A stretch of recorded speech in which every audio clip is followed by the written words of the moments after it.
नमस्कार, स्वागत है आपका अजीत अंजुम जी के यूट्यूब चैनल पर। मैं हूं अशोक वानखेड़े। चुनाव का दौर चल रहा है। अब करीब-करीब 3 राज्यों में वोटिंग खत्म हुआ। मध्य प्रदेश, छत्तीसगढ़, मिज़ोरम। मिज़ोरम और छत्तीसगढ़ में पहले फेज़ में छत्तीसगढ़ की 20 सीटें, इसके बाद सेकंड फेज़ में मध्य प्रदेश पूरा और बाकी बचा हुआ छत्तीसगढ़। अब राजस्थान और तेलंगाना में नेताओं की रैलीज़ की भरमार पड़ी हुई है। लेकिन शायद इस लोकतंत्र में हमारे राजकीय नेता मतदाताओं को अति मूर्ख समझते हैं। एक ही पार्टी के 2 नेता जब 2 अलग-अलग बात करते हैं, तो हास्यास्पद लगता है और मतदाता कन्फ्यूज़ रहता है कि बात किसकी माने। हाल ही में तेलंगाना में कोरुतला कॉन्स्टिट्यूएंसी में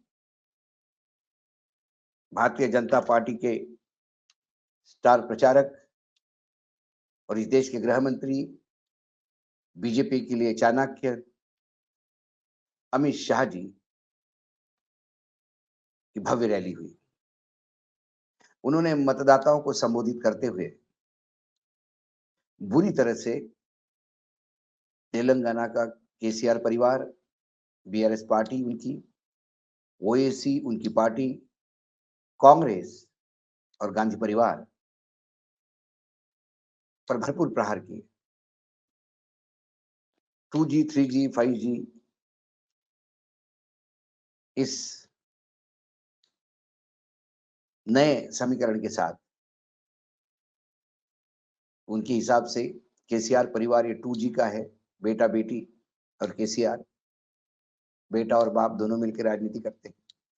ओएसी तीसरी जनरेशन राजनीति में है, 3G है और कांग्रेस 5G है क्योंकि ये 5वीं जनरेशन है उनकी राजनीति में। उन्होंने तेलंगाना को सबसे भ्रष्ट राज्य कहा, भ्रष्टाचार कहा, गरीबों के साथ अन्याय कहा और फिर उन्होंने एक बड़ा ऐलान किया कि तेलंगाना में 3 बार दिवाली मनेगी। एक दिवाली आप मना चुके हो, दूसरी जनवरी में जब रामलला की प्राण प्रतिष्ठा होगी और तीसरी तब जब नतीजे आएँगे। दूसरी नतीजे आने पे और तीसरी रामलला की प्रतिष्ठा होगी। कुल मिला के रामलला का मंदिर, इसको राजनीति में कंटीन्यूअस उपयोग में लाना ये लोग करते हैं। लेकिन जो बड़ा ऐलान जिस पे मैं आज बात करना चाहता हूँ, वो उन्होंने कहा कि भारतीय जनता पार्टी जब सरकार बनाएगी, तो यहाँ पिछड़ा मुख्यमंत्री होगा, पिछड़ी जाति का मुख्यमंत्री होगा, बैकवर्ड कास्ट से मुख्यमंत्री होगा। एक तरफ वो बैकवर्ड क्लास के मुख्यमंत्री का लॉलीपॉप वहाँ के लोगों को देते हैं। दूसरी तरफ प्रधानमंत्री नरेंद्र मोदी जी, जिनकी जो सबसे बड़े ब्रांड एम्बेसडर है बीजेपी के, वो लगातार ये कहते हैं कि इस देश में गरीबी एक जाति है। अलग-अलग जातियों की बात करके विपक्ष हिंदुओं को बांटना चाहते हैं। यहां भी अमित शाह लगातार रजाकार, रजाकार, रजाकार की बात करते हैं।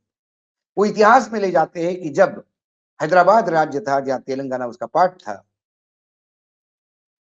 वहां कैसा हिंदू गांव के ऊपर रजाकार यानी हैदराबाद की निजाम क्या एक आर्मी के भेष में जो लोग आए थे रजाकार बन के आर्मी वाले, उन्होंने कैसे मसैकर किया, वो बार बार इतिहास की तरफ ले जाते हैं। जबकि वर्तमान में तेलंगाना केसीआर के राज में जी रहा है और वो और भी अच्छे उज्जवल भविष्य के लिए ताक रहा है। उज्जवल भविष्य में हम क्या देंगे, इसका रोड मैप उनके भाषण में कतई नहीं था, लेकिन बार बार वो पुरानी जख्मों को कुदेर रहे थे कि याद कीजिए। लेकिन रजाकार के लिए जो रिस्पॉन्सिबल थे, उनमें से कोई अब सत्ता में नहीं है। दूसरी ओर जब कास्ट बैकवर्ड मुख्यमंत्री देंगे, पिछड़े जाति का मुख्यमंत्री देंगे, ये जब ऐलान किया तो ये अपने ही पार्टी के बड़े नेता को तो झुठलाते ही है, लेकिन फिर तेलंगाना के जनता को एक ऐसा लॉलीपॉप दे रहे हैं जो कभी वो खा नहीं पाएंगे।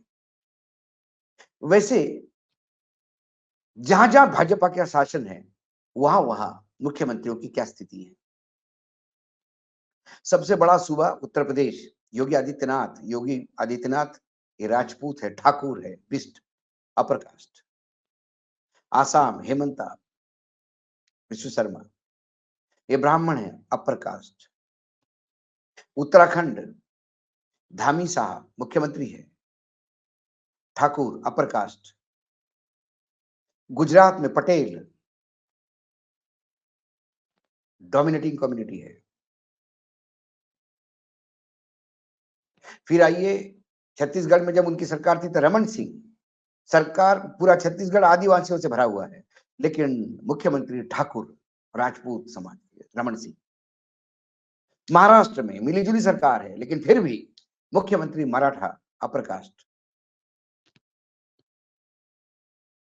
जहां जहां इनके मुख्यमंत्री है, जहां जहां इनकी सरकारें हैं, वहां सभी सवर्ण और अपर कास्ट, खासकर ब्राह्मण ठाकुरों के बीच में मुख्यमंत्री पद बढ़ जाता है।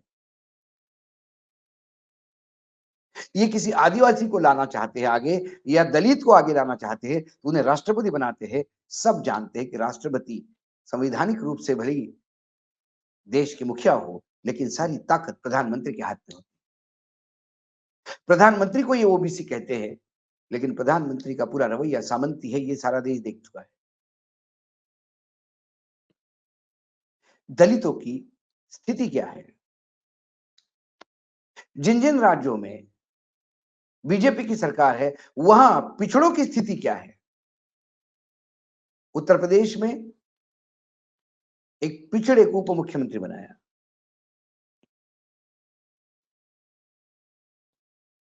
उसकी अध्यक्षता में पहली बार चुनाव 10 साल पहले जीते, और फिर उन्हें उप मुख्यमंत्री बनाया। दूसरी बार वो चुनाव हार गए, उनको हरवाया गया बाकायदा, ये सारा उत्तर प्रदेश जानता है। उसके बाद उन्हें उप मुख्यमंत्री बनाया, उनको कोई अधिकार नहीं दिए है। स्थिति यह है कि उन्होंने कैबिनेट मीटिंग में जाना छोड़ दिया। जब विपक्ष जातिगत जनगणना की बात करता है, तब हिंदुओं की बांटने की बात होती है, और तेलंगाना में बाकायदा बैकवर्ड मुख्यमंत्री देकर फिर कास्ट कार्ड खेलने की बात होती है। उन्होंने कहा धर्म के बेस पे रिजर्वेशन हम खत्म करेंगे। माइनॉरिटीज में यदि मुसलमान आते हैं, तो माइनॉरिटीज में सिख भी आते हैं, माइनॉरिटीज में जैन भी आते हैं, बहुत सारी कम्युनिटी है, पारसीज है जो माइनॉरिटीज में आते हैं। इन सभी माइनॉरिटीज के लिए भी सुविधाएं खत्म होगी क्या?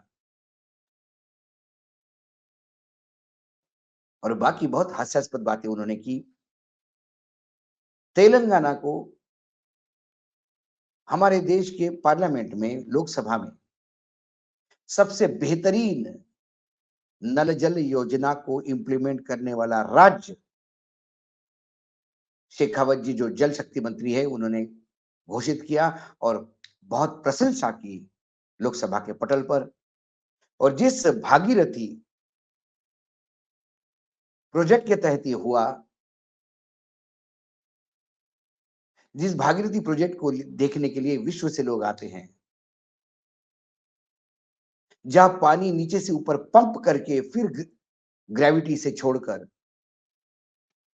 पूरे तेलंगाना को फ्री में पानी घर पे पीने का, और एग्रीकल्चर के लिए, किसान के लिए फ्री में पानी देता हो, वो भागीरथी योजना,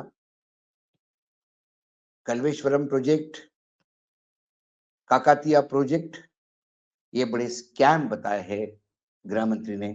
शायद गृह मंत्री को ये पता ही नहीं। भागीरथी के लिए पार्लियामेंट में उन्होंने, उनकी ही सरकार ने उनकी प्रशंसा की। ये बात अलग है कि नीति आयोग ने भागीरथ के लिए जो पैसा देने के लिए बोला था, ये सरकार ने नहीं दिया, क्योंकि केसीआर के तब सरकार से संबंध अच्छे नहीं थे, और इसके चलते केसीआर ने बाकायदा बाइकआउट भी किया। हम ये नहीं कह रहे हैं कि तेलंगाना में भ्रष्टाचार नहीं हुआ, तेलंगाना में भ्रष्टाचार भी बहुत है, लेकिन जिन योजनाओं के नाम पर भ्रष्टाचार बता रहे हैं, उस योजनाओं के इन्हीं के सरकार ने अच्छे काम का सर्टिफिकेट भी दिया है। तो शायद इनको पार्लियामेंट में क्या होता है ये पता नहीं, या फिर आरोप लगाने के लिए आरोप लगाए जाते हैं ये माने। फिर हम कहते हैं कि तेलंगाना में भ्रष्टाचार बहुत है। तेलंगाना में मुख्यमंत्री मंत्रियों से भी नहीं मिलती है, विधायकों से तो दूर। तेलंगाना में मुख्यमंत्री किसी की नहीं सुनते, अपने मन की करते। तेलंगाना के मुख्यमंत्री देश के प्रधानमंत्री को कॉपी करते। यदि ऐसा हम कहे तो अतिशयोक्ति नहीं होगी। लेकिन अमित शाह जी के इस भाषण में हंसी भी आती है और दया भी आती है कि जिस उत्तर प्रदेश में 40 से 50% मतदाता पॉपुलेशन, उसकी जनसंख्या पिछड़ी, अपने ओबीसी, बैकवर्ड, पिछड़ा, अति पिछड़ा इसमें आता हो, उस राज्य में ये ठाकुरों की सरकार चलाते हैं और तेलंगाना में लोगों को मूर्ख बनाते हुए ये कहते हैं कि हम आपको बैकवर्ड मुख्यमंत्री देंगे। पहले बीजेपी ये तय करे कि वो हिंदू का कार्ड खेलना चाहती है कि जातियों का कार्ड खेलना चाहती है। जब दूसरे जाति का कार्ड खेलना चाहते हैं तो हिंदू बंटता है। जब बीजेपी जाति का कार्ड खेलता है तो फिर हिंदुओं का क्या होता है? इस सवाल का जवाब तो बीजेपी के नेता ही दे पाएंगे। लेकिन कुल मिला के इन भाषणों को सीरियसली लेना नहीं चाहिए। क्यों? कि स्वयं अमित शाह ये बोल चुके हैं, प्रधानमंत्री के 15 लाख रुपए विदेश से काला धन ला के हर एक के अकाउंट में डालने की बात को कि वो चुनावी जुमला था। तो चुनाव के रैली में भाषण जो दिए जाते हैं वो सब चुनावी जुमले होते हैं। यथार्थ के धरातल पे उतरने के लिए उनको जगह नहीं होती। ऐसे कई जुमले चुनावी देखने को मिलेंगे और इसी चुनाव के इन भाषणों में राजनीतिक दलों का वो नग्न सत्य सामने आता है, वो चेहरा सामने आता है कि असलियत क्या है। उत्तर प्रदेश के पिछड़ों को इस बात से खुश होना नहीं चाहिए कि तेलंगाना में मुख्यमंत्री बना तो शायद हमारे यहां होगा, यहां ठाकुरों का ही राज चलेगा। आज इतना ही, कल फिर आता हूं किसी विषय के साथ। तब तक के लिए नमस्कार। देखते रहिएगा अजीत अंजुम जी का यूट्यूब चैनल।